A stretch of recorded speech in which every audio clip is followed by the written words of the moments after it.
இன்றைக்கி வந்துட்டு ஸ்கூல் திறந்து நாள் இல்லைங்களா. இன்றைக்கி வந்துட்டு பாப்பா வந்துட்டு ஸ்கூல் விட்டு வரக்குள்ளேயே ரொம்ப ஹாப்பியாக வந்தாங்க. ஏன்னா பாப்பாவுக்கு வந்துட்டு இன்றைக்கி ஸ்கூலில் புக்கு நோட்டு எல்லாம் கொடுத்துட்டாங்களோ அவ்வளோ சந்தோஷம். அம்மா எனக்கு புக்கு நோட்டெலாம் கொடுத்துட்டாங்க அப்படின்ட்டு வந்ததுமே பேக்கை வச்சுட்டு ஓப்பன் பண்ணி புக்கு நோட்டு எல்லாம் வெளியே எடுத்து காமிக்க ஆரம்பிச்சிட்டாங்க. அவ்வளோ ஒரு சந்தோஷங்க. இந்த கேப்லேயே பார்த்தீங்கன்னா தம்பியும் அவனும் ஸ்கூல் விட்டு வர ஆரம்பிச்சிட்டாங்க. வந்ததுமே அம்மா எனக்கும் புக்கெல்லாம் கொடுத்துட்டாங்கம்மா, எனக்கு நோட்டு மட்டும் கொடுக்கலைங்கம்மா அப்படின்ட்டு அவனும் வந்துட்டு அவனோட பேக்கை ஓப்பன் பண்ணிவிட்டு அவன் புக்கெல்லாம் எடுத்து போட்டாங்க. எல்லாம் பார்த்தோங்க. அவன் வந்துட்டு 9வது போகிறான், பாப்பா வந்துட்டு 7வது போகிறாங்க. இதெல்லாம் வாங்கிட்டு வந்துட்டு தம்பி வந்துட்டு எனக்கு வந்து ஒவ்வொரு சப்ஜெக்ட்டுக்கும் எனக்கு நோட்லாம் வேணுமா, டீச்சர் சொல்லியிருக்காங்க அப்படின்னு தம்பி சொல்லிட்டான். அவங்க அப்பாவும் சரி நான் வாங்கி தரேங்கண்ணே அப்படின்னு சொல்லிட்டாங்க. நாளைக்கு வாங்கி தரேன் அப்படின்னு சொல்லிட்டாங்க.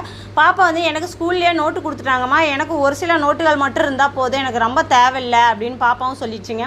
சரி ஓகே வாங்கிக்கலாம் அப்படின்ட்டு அப்புறம் வாங்கிட்டு வந்த புக்கு நோட்டுக்கெலாம் வந்துட்டு நம்மக்கிட்ட இருக்குது இல்லைங்களா, இந்த மந்த்லி காலண்டர் இருக்குது இல்லைங்களா, அந்த இதை நாங்கள் பத்திரமா எடுத்து வச்சுருந்தோங்க போன வருஷத்து. அதை வந்துட்டு நாங்கள் புக்கு இதுக்கெல்லாம் போட்டுக்கலான்ட்டுங்க.